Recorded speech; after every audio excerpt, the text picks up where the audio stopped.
Kyllä yrittäjillä on tällä hetkellä niin paljon muutakin mietittävää, että miten talous pyörii. Ja meidän tehtävä on taas tuottaa sille dataa, että miten se talous pyörii.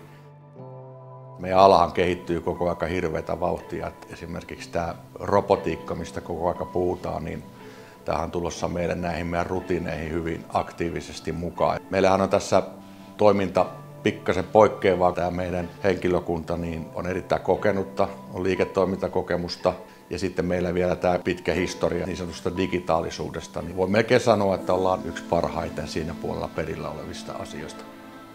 Meiltä palveluja kuuluu palkanlaskenta, kirjanpito plus muut taloushallintopalvelut. Osana meillä on myös kattava ohjelmistotarjonta plus sitten meillä on myös henkilökohtainen kirjanpitäjä aina asiakkaillemme.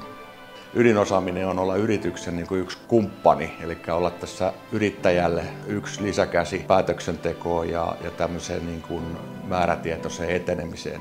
Ja tätä kautta taas sitten helpottaa hänen päätöksiään sitten niin kuin liiketoiminnan kehittämisessä.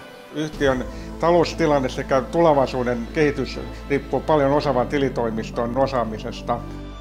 Kyllä me ollaan niin kuin tiimin yksi tärkeä osa.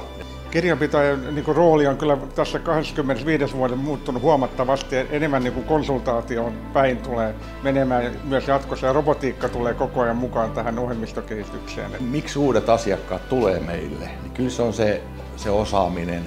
Sitten on myöskin se, että meillä on erittäin läpinäkyvä tämä meidän hinnoittelu. Eli se, että asiakkaat tietää, että mistä ne maksaa.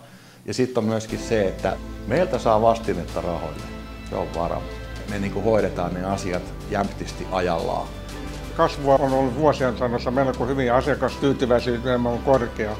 Ideaali asiakas meille, mitä nyt suurin osa meidän nykyisistä uusista asiakkaista on, niin on se, että hänellä on yleensä jonkun vuoden ollut jo liiketoimintaa ja huomaa sen, että se nykyinen toimija ei pysty skaalautumaan siihen, mitä hän haluaa.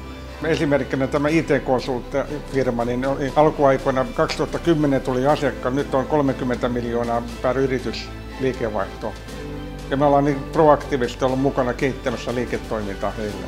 Miten me ollaan saatu palautetta asiakkailta, niin on se, että me tiedetään niiden liiketoimintaa. Se on aika iso osa sitä tiimipelaamista. Se pitää sillä asiakkaalle pystyä tarjoamaan sellaiset työkalut, joita se osaa käyttää. Monihan pitää tätä pakollisena pahana tätä kirjanpitoa, mutta se pitää nyt vaan tehdä.